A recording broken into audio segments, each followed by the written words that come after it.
চীন সফর নিয়ে প্রধানমন্ত্রীর সংবাদ সম্মেলন কাল।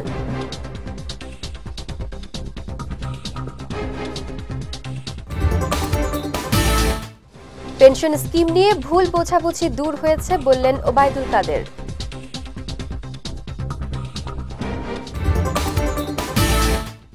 এবং মজুতদারি করে কারসাজি করলে কঠোর ব্যবস্থা, হুঁশিয়ারি বাণিজ্য প্রতিমন্ত্রীর।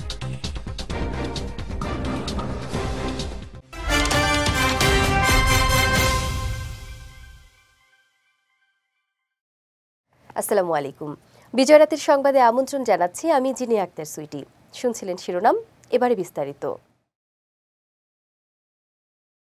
চীন সফর নিয়ে প্রধানমন্ত্রী শেখ হাসিনার সংবাদ সম্মেলন আগামীকাল রোববার অনুষ্ঠিত হবে। বিকেল 4টায় গণভবনে সংবাদ সম্মেলন অনুষ্ঠিত হবে। এর আগে 3 দিনের চীন সফর শেষে বুধবার দেশে ফেরেন প্রধানমন্ত্রী শেখ হাসিনা। এই সফরে চীনের প্রধানমন্ত্রী লি কিয়াং ও শেখ হাসিনার মধ্যে দ্বিপক্ষীয় বৈঠক অনুষ্ঠিত হয়। এছাড়া 22 সমঝোতা স্মারক ও চুক্তি এবং 7টি ঘোষণাপত্র সই করে বাংলাদেশ ও চীন। দ্বাদশ জাতীয় সংসদ নির্বাচনের পরে প্রধানমন্ত্রী শেখ হাসিনার এটি ছিল দ্বিতীয় সফর এবং চীনে প্রথম সফর। পেনশন নিয়ে আন্দোলনকারী শিক্ষক প্রতিনিধি দলের সঙ্গে বৈঠক করেছেন আওয়ামী লীগের সাধারণ সম্পাদক ওবায়দুল কাদের। সকালে রাজধানীর ধানমন্ডিতে আওয়ামী লীগ সভাপতির রাজনৈতিক কার্যালয়ে এই বৈঠক অনুষ্ঠিত হয়। এতে 13 সদস্যের শিক্ষক প্রতিনিধি দল অংশ নিয়ে তাদের লিখিত বক্তব্য তুলে ধরেন। বৈঠক শেষে আলোচনা ফলপ্রসূ হয়েছে বলে জানান শিক্ষক নেতারা।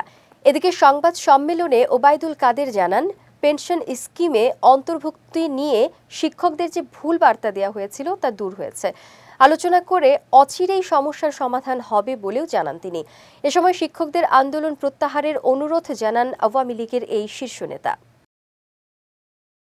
আলাপ আলোচনার ভিত্তিতে আশা করি সকল সমস্যার অচিরেই সমাধান। আমরা বিশ্ববিদ্যালয়ের শিক্ষকদের কর্মবিরতি কর্মসূচি প্রত্যাহার করার জন্য অনুরোধ করেছি।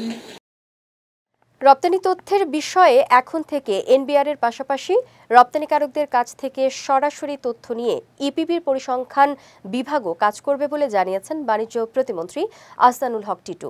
শনিবার সকালে টিসিবি ভবনে আয়োজিত এক অনুষ্ঠানে তিনি কথা জানান। এ সময় মজুতদারির সঙ্গে জড়িতদের বিরুদ্ধে কঠোর ব্যবস্থা নেওয়ার হুঁশিয়ারিও দেন প্রতিমন্ত্রী। সহকর্মী রাজু আহমেদের ছবিতে জাওয়াদ অন্তুর রিপোর্ট। বৈদেশিক মুদ্রা আহরণ ও ব্যাপক কর্মসংস্থান সৃষ্টির মাধ্যমে অর্থনৈতিক উন্নয়নে রপ্তানিকারকদের পরিশ্রম ও তাদের কর্মদক্ষতার স্বীকৃতি জানাতে আগামীকাল জাতীয় রপ্তানি ট্রফি 2021-22 সম্মাননা প্রদান করতে যাচ্ছে রপ্তানি উন্নয়ন ব্যুরো। এ উপলক্ষে শনিবার সকালে রাজধানীর কারওয়ান বাজারের টিসিবি অডিটোরিয়ামে সংবাদ সম্মেলনের আয়োজন করে সংস্থাটি। অনুষ্ঠানে প্রধান অতিথি হিসেবে উপস্থিত ছিলেন বাণিজ্য প্রতিমন্ত্রী আহসানুল হক টিটু। মাননীয় প্রধানমন্ত্রীর নির্দেশে আমরা অনুষ্ঠানে রপ্তানি তথ্যের বিষয়েও কথা বলেন প্রতিমন্ত্রী। জানান, রপ্তানির হিসাব ও সেই হিসাব প্রকাশের দায়িত্ব এনবিআর ও রপ্তানি উন্নয়ন ব্যুরোর। তবে এখন থেকে এই দুই সংস্থার পাশাপাশি রপ্তানিকারকদের কাছ থেকে সরাসরি তথ্য নিয়ে কাজ করবে ইপিবির পরিসংখ্যান বিভাগ। আমি মনে করি যে ইপিবি এবং বাণিজ্য মন্ত্রণালয়ের একটা দায়িত্ব। আমরা অন্য কোনো জায়গা থেকে সংগ্রহ করার আগে নিজস্ব আমাদের একটা পরিসংখ্যান বিভাগ আছে। সেই পরিসংখ্যান বিভাগ থেকে সকল রপ্তানিকারকের কাছ থেকে সরাসরি আমরা তথ্য নিব। শিপিং এরিয়া যারা শিপারের মাধ্যমে শিপ করে তাদের কাছ থেকে তথ্য নিব। ট্রেডিশনাল এখন আমরা এনবিআর এর কাছ থেকে তথ্য নিচ্ছি বা সকল তথ্যই আমরা একটা তথ্য ভাণ্ডার করব এবং যখন যেটা দরকার সেই অনুযায়ী আমরা তথ্যগুলি পরিবেশন করতে পারবো। আমরা প্রাইমারি একটা ডাটা সংগ্রহের জন্য অলরেডি আমরা আমাদের যে মেজর এক্সপোর্ট যারা করেন বিজিএমইর সাথে কথা বলেছি। এবং সেই সাথে অন্যান্য যারা অর্গানাইজেশন আছে তাদের সাথে কথা বলছি। আমরা যে সার্টিফিকেটগুলো দেই সেখানে প্রাইমারি ডাটা, আমি আবারও একটু এমফাসাইজ দিয়ে বলি, প্রাইমারি সোর্স থেকে সরাসরি এক্সপোর্টার এবং এক্সপোর্টারের অর্গানাইজেশনের মাধ্যমে প্রাইমারি ডাটাগুলি আমরা কালেকশন শুরু করব এবং আশা করি আমরা দ্রুততার সাথে আমাদের এই পরিসংখ্যান বিভাগটাকে অ্যাক্টিভেট করে আমাদের মতো করে ডাটা যেটা আমরা ওন করি, যেটা আমাদের রপ্তানিকারকরা রপ্তানি করেছে, একেবারে নির্মোহভাবে সেই ডাটাটা পরিবেশন ইনশাল্লাহ আমরা করব। তাহলে বাজার নিয়ন্ত্রণে আলু পেঁয়াজ আমদানির অনুমোদন দেয়া হয়েছে জানিয়ে বাণিজ্য প্রতিমন্ত্রী বলেন, আমদানির জন্য আইপি অনুমোদন দেয়ায় এখন ব্যবসায়ীরা চাইলে এসব নিত্য প্রয়োজনীয় পণ্য আমদানি করতে পারবেন। আর গত 6 মাসে কেউ কোনো পণ্য মজুত করতে পারেননি দাবি করে প্রতিমন্ত্রীর ভাষ্য, দেশের বিভিন্ন জেলায় অতিবৃষ্টিতে ফসলের জমি তলিয়ে যাওয়ায় কাঁচা মরিচ সহ সবজির দাম কিছুটা বেড়েছে। তবে মজুতদারির মাধ্যমে কারসাজির চেষ্টা করলে নেওয়া হবে কঠোর ব্যবস্থা। বিভিন্ন কাঁচা বাজারে আমাদের পানি উঠেছে এবং এই 18টা জেলায় যেখান থেকে আমাদের কাঁচা পণ্য, আপনি যেটা বললেন কাঁচা মরিচ বা এই ধরনের, আমাদের অনেক বীজতলা, অনেক ক্ষেত এটা পানির তলে চলে গেছে। সো আমি মনে করি যে এটা সাময়িক। আমাদের কৃষি মন্ত্রণালয়ের সাথে আমরা যোগাযোগ করব যে তাদের কি অবস্থা, যেহেতু বন্যা পরিবর্তিত, তারা কি পদক্ষেপ নিয়েছে। আপনারা জানেন যে একটা আন্তঃমন্ত্রণালয়ে আমাদের একটা কমিটি আছে। আমি সচিব মহোদয়কে অনুরোধ করব দ্রুত এই বন্যা পরবর্তী ব্যবস্থার জন্য আমরা কৃষি মন্ত্রণালয় এবং খাদ্য মন্ত্রণালয় সহ আমাদের এই যে সাপ্লাই চেনটা যেন আমরা নিশ্চিত করতে পারি, তাদের সাথে বসে কাঁচামরিচ পেঁয়াজ সহ অন্যান্য যে কৃষি উৎপাদিত পণ্য আছে সেটার অবস্থা এবং কি করণীয় সে বিষয়ে আমরা নিয়ে আপনাদেরকে জানাবো। দেশের রপ্তানি বাড়াতে নতুন বাজার তৈরি করা হচ্ছে জানিয়ে পেঁয়াজ ও ভোজ্য তেল আমদানির বিষয়ে প্রতিমন্ত্রী বলেন, ভারতের নতুন সরকার দায়িত্ব নেয়ায় পেঁয়াজ আমদানিতে কিছুটা সময় লাগছে। অন্যদিকে ভোজ্য তেল আমদানির জন্য ব্রাজিলের সঙ্গে আলোচনা চলছে বলেও জানান আহসানুল হক টিটু। আমরা ভারত সফরে যখন গিয়েছি সেখান থেকেও কিন্তু আমাদের এই আমদানি রপ্তানি বাণিজ্য বৃদ্ধির ব্যাপারে বিশেষ করে বিমস্টেক, যেটা বে of Bengal initiative for technical and economic cooperation, এইটা কিভাবে আরও ফ্লারিশ করা যায়, আরও বৃদ্ধি করা যায়। আপনারা জানেন যে বাংলাদেশ শুধুমাত্র বাংলাদেশের ভূখণ্ড না, এই বাংলাদেশের বে অফ বেঙ্গল ইনিশিয়েটিভের মাধ্যমে বাংলাদেশের যে মাতারবাড়ি ডিপ সি পোর্ট হচ্ছে, আমাদের যে চিটাগাং পোর্ট, মংলা বন্দর সহ অন্যান্য যে বন্দরগুলির মাধ্যমে আমাদের ল্যান্ডলক ভুটান এবং নেপালে আমরা রপ্তানি বাণিজ্য প্রসার যাতে আমরা করতে পারি, পরিবহন করতে পারি, সেটার ব্যবস্থা আমরা করেছি। এবং সেই সাথে ল্যান্ডলক 7 সিস্টার বলে পরিচিত আমাদের নর্থ ইস্টার্ন যে ভারতের যে স্টেটগুলি আছে সেখানেও কিন্তু আমাদের রপ্তানি বাণিজ্য আরও বাড়বে এবং সেই বিষয়ে বিভিন্ন দেশের আগ্রহ। আগামীকাল উসমানী স্মৃতি মিলনায়তনে অর্থনৈতিক উন্নয়নে রপ্তানিকারকদের দক্ষতার স্বীকৃতি স্বরূপ তাদের হাতে জাতীয় রপ্তানি ট্রফি 2021-22 সম্মাননা প্রদান করবেন প্রধানমন্ত্রী। জাওয়াদুন্তু, বিজয় টিভি, ঢাকা।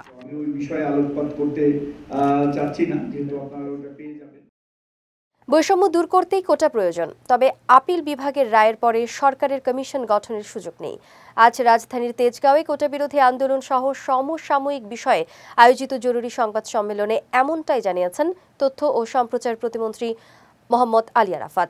এ সময় আন্দোলনকারীদের মধ্যে ঢুকে দেশবিরোধী অপশক্তি অস্থিরতা তৈরির অপচেষ্টা করছে বলেও অভিযোগ আনেন প্রতিমন্ত্রী। সাব্বির হোসেন সায়নের রিপোর্টে বিস্তারিত। রাজপথ থেকে আদালতের আঙিনা পর্যন্ত গড়িয়েছে কোটা বিরোধী আন্দোলনের জল। সরকারের পক্ষ থেকে আদালতের উপর আস্থা রেখে আন্দোলনকারীদের নিজ নিজ শিক্ষা প্রতিষ্ঠানে ফিরে যেতে অনুরোধ করা হচ্ছে বারবার। তবুও নির্বাহী বিভাগের আদেশের মাধ্যমে কোটা সংস্কারের আবদারে একাট্টা আন্দোলনকারী শিক্ষার্থীরা। এমন পরিস্থিতিতে কোটা আন্দোলন সহ সমসাময়িক ইস্যু নিয়ে শনিবার রাজধানীর তেজগাঁয়ে জেলা আওয়ামী লীগ কার্যালয়ে তথ্য ও সম্প্রচার প্রতিমন্ত্রী মোহাম্মদ আলী আরাফাতের উপস্থিতিতে জরুরি সংবাদ সম্মেলনের আয়োজন। প্রতিমন্ত্রী জানান, আন্দোলনকারীদের দাবির সঙ্গে মতানৈক্য নেই সরকারের, তবে আপিল বিভাগের রায়ের পরে সরকারের কমিশন গঠনের সুযোগ নেই। যে তাদের যে দাবি, সেই দাবির পক্ষেই সরকার পক্ষ আইনি লড়াই করছে সর্বোচ্চ আদালতে, এবং সরকারের অবস্থান এবং আন্দোলনকারীদের অবস্থানের মধ্যে আসলে ওই ধরনের পার্থক্য নাই। এই ধরনের অসাংবিধানিক দাবি তৈরি করার কোনো সুযোগ নাই যে ঘোষণা দিতে হবে। সব ধাপ অতিক্রম করে উত্তীর্ণ হওয়া পরীক্ষার্থীদের মেধাবী নয় বলাটা যৌক্তিক কিনা সে বিষয়ে আন্দোলনকারীদের উদ্দেশ্যে প্রশ্ন ছুড়ে দিয়ে আলী আরাফাত বলেন, মুক্তিযোদ্ধা ও তাদের বংশধরেরা দীর্ঘ সময় নিগৃহীত হয়েছেন। বাংলাদেশে বঙ্গবন্ধুকে হত্যা করার পরে এবং বিভিন্ন সময় তারা নিগৃহীত হয়েছে। আন্দোলনকারীদের মধ্যে ঢুকে দেশবিরোধী অপশক্তি অস্থিরতা তৈরির অপচেষ্টা করছে বলে অভিযোগ এনে প্রতিমন্ত্রী বলেন, সরকারও চায় মেধার মূল্যায়ন হোক, তবে শিক্ষার্থীদের আবেগকে কাজে লাগিয়ে তাদেরকে ভুল পথে নেয়ার চেষ্টা করার বিষয়ে সজাগ থাকতে হবে। কিছু মানুষ হয়তো এখানে তাদেরকে বিভ্রান্ত করে সাধারণ ছাত্রছাত্রীদের আবেগটাকে ব্যবহার করে তাদেরকে বিভ্রান্ত করার অপচেষ্টা নিচ্ছে। হাইকোর্টের আদেশের বিরুদ্ধে সরকার যখন দেশের সর্বোচ্চ আদালতে আইনি লড়াই রয়েছে, তখন এই নিয়ে আন্দোলনের সাংবিধানিক এখতিয়ার নেই বলেও জানান তথ্য ও সম্প্রচার প্রতিমন্ত্রী। সাব্বির হোসেন সায়ন, বিজয় টিভি, ঢাকা। কোটার বিষয়ে প্রোপাগান্ডা ছড়ানো হচ্ছে মন্তব্য করে ছাত্রলীগ সভাপতি সাদ্দাম হোসেন বলেছেন, আন্দোলনকারীদের মূল লক্ষ্য বিএনপি জামায়াতের রাজনৈতিক এজেন্ডা বাস্তবায়ন।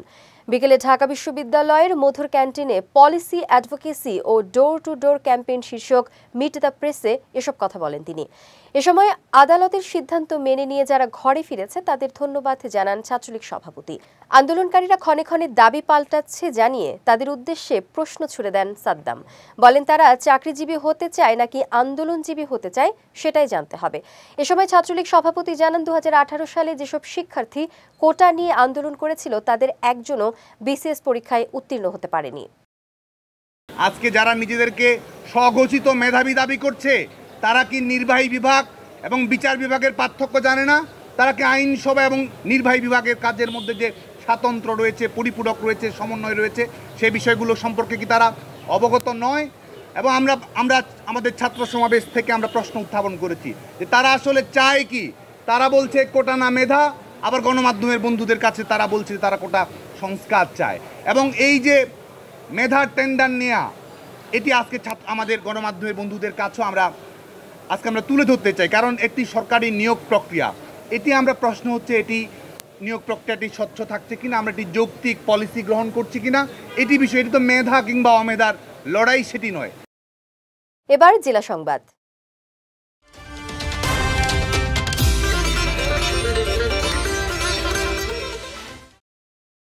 দেশের সব জায়গায় চিকিৎসক সংকট আছে জানিয়ে স্বাস্থ্যমন্ত্রী ডক্টর সামন্তলাল সেন বলেছেন, সংকট কাটানোর জন্য নতুন করে কিছু চিকিৎসক নেয়ার প্রক্রিয়া চলছে।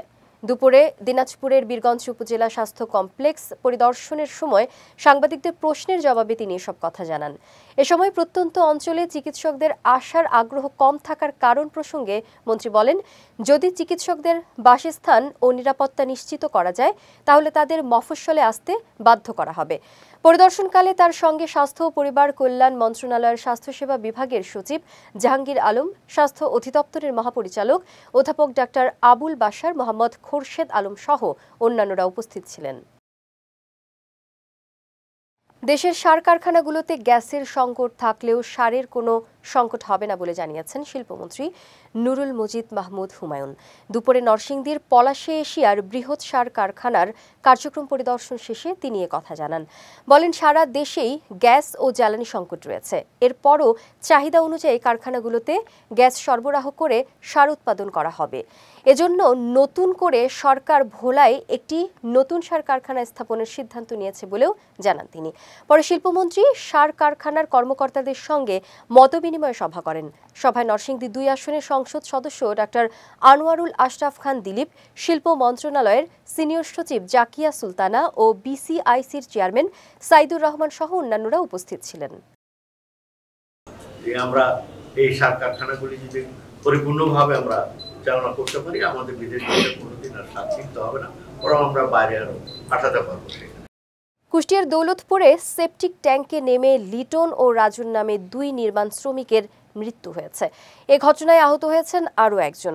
সকালে উপজেলার মথুরাপুর ইউনিয়নের 1 নম্বর ওয়ার্ডের বাগোয়ান গ্রামে ঘটনা ঘটে। স্থানীয়রা জানায়, লিটন ও রাজন সকালে সেপটিক ট্যাঙ্কের শাটারিং খোলার জন্য ভেতরে নামেন। পরে তাদের সাড়া শব্দ না পেয়ে স্থানীয়রা সেপটিক ট্যাঙ্কের মুখ খুলে দেখেন দুজনের নিথর দেহ পড়ে আছে। পরে তাদের দ্রুত উদ্ধার করে উপজেলা স্বাস্থ্য কেন্দ্রে নিলে চিকিৎসক দুজনকেই মৃত ঘোষণা করেন। এ বিষয়ে দৌলতপুর থানার ভারপ্রাপ্ত কর্মকর্তা মাহবুবুর রহমান বলেন, বিষক্রিয়ায় তাদের মৃত্যু হয়েছে। নিহতদের মরদেহ উদ্ধার করে ময়নাতদন্তের জন্য কুষ্টিয়া জেনারেল হাসপাতালে মর্গে পাঠানো হয়েছে। কোটা সংস্কার আন্দোলন প্রসঙ্গে গৃহায়ন ও গণপূর্ত মন্ত্রী উবাইদুল মুক্তাদির চৌধুরী বলেছেন, কোটা সংরক্ষণের যেমন প্রয়োজনীয়তা আছে, তেমনি অযৌক্তিক কোটাগুলো যৌক্তিক পর্যায়ে আনা দরকার। দুপুরে মাদারীপুরের শিবচরে এক অনুষ্ঠান শেষে সাংবাদিকদের প্রশ্নের জবাবে তিনি কথা বলেন।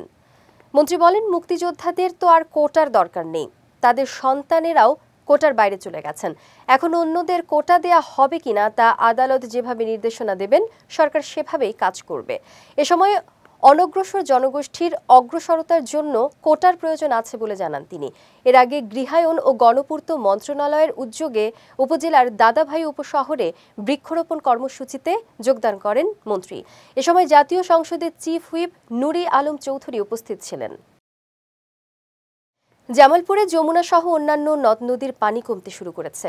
এতে জেলার সার্বিক বন্যা পরিস্থিতির উন্নতি হয়েছে।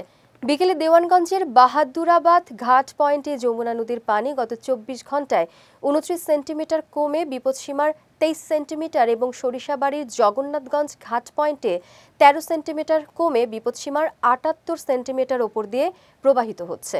এদিকে পানি কমতে থাকায় অনেকেই আশ্রয়কেন্দ্র ছেড়ে বাড়ি ফিরতে শুরু করেছেন।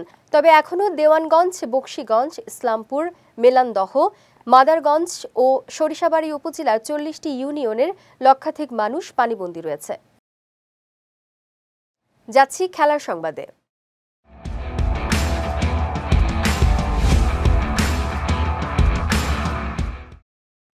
মেজর লিগ ক্রিকেটে লস এঞ্জেলেস নাইট রাইডার্স দলের হয়ে খেলছেন বাংলাদেশের তারকা অলরাউন্ডার সাকিব আল হাসান। ইতোমধ্যে দলটির হয়ে 3টি ম্যাচ খেলেছেন তিনি। তবে ব্যাটে বলে সেভাবে আলো ছড়াতে পারছেন না নাম্বার 75। এবার তারকা এই অলরাউন্ডারকে ফর্মে ফেরাতে অভিনব এক পন্থা বেছে নিয়েছে ফ্র্যাঞ্চাইজিটি। সাকিবকে নিয়ে নিজেদের ফেসবুক পেজে একটি ভিডিও পোস্ট করে লস এঞ্জেলেস নাইট রাইডার্স লিখেছে, বাঘ যখন হাঁটে জঙ্গল বোঝে। পোস্টের পর বাঘের ইমোজি দিয়ে সাকিব আল হাসানের নাম উল্লেখ করেছে ফ্র্যাঞ্চাইজিটি। সাকিবকে ফর্মে ফেরাতে ক্লাবটির এমন অভিনব পন্থা বেশ উপভোগ করছেন ভক্তরা। গেল বছরই আনহেল ডি মারিয়া ঘোষণা দিয়েছিলেন এবারের কোপা আমেরিকার পর অবসর নেবেন তিনি। সেই ঘোষণা অনুযায়ী ডি মারিয়ার বিদায়ের সময়টা খুব কাছে। আগামী 15ই জুলাই যুক্তরাষ্ট্রের মায়ামির হার্ড রক স্টেডিয়ামে কলম্বিয়ার মুখোমুখি হবে আলবি সেলেস্তারা। এদিকে খেলাধুলা ভিত্তিক ওয়েবসাইট বেইন স্পোর্টস জানিয়েছে, ডি মারিয়াকে ফেরানোর জন্য চেষ্টা করবেন আর্জেন্টিনা কোচ লিওনেল স্কালোনি। সংবাদ মাধ্যমটিকে স্কালোনি জানান, আর্জেন্টিনা চায় না ডি মারিয়া প্রয়োজন শেষ হওয়ার আগে অবসর নিক। দল তাকে মাঠে দেখতে চায়। তার প্রতি দলের মনোভাব কেমন তা সবাই জানে। তবে এখন পর্যন্ত ডি মারিয়া ফুটবল উপভোগ করছেন বলেও জানান স্কালোনি। বিজয় রাতের সংবাদ শেষ করার আগে শিরোনামগুলো দেখে নিচ্ছি আরও একবার।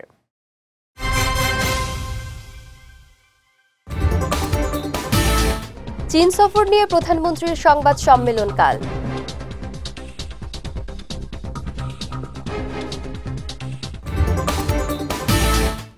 পেনশন স্কিম নিয়ে ভুল বোঝাবুঝি দূর হয়েছে বললেন ওবায়দুল কাদের।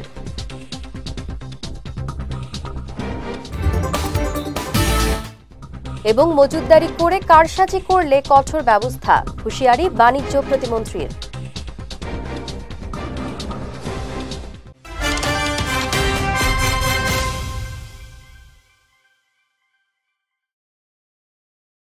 বিজয় রাতের সংবাদ শেষে আজকের মতো আমি জিনি আক্তার সুইটি আপনাদের কাছ থেকে বিদায় নিচ্ছি। আগামীকাল একই সময়ে নতুন সব খবর দেখতে চোখ রাখুন বিজয় টিভিতে। এছাড়াও আজকের বিজয় রাতের সংবাদের ভিডিও দেখতে পারেন আমাদের ইউটিউব এবং ফেসবুক পেজে। আমাদের ইউটিউব হলো youtube.com/bijaytvofficial এবং আমাদের ফেসবুক পেজ হলো facebook.com/bijaytvlimited। এতক্ষণ সঙ্গে থাকার জন্য ধন্যবাদ সবাইকে।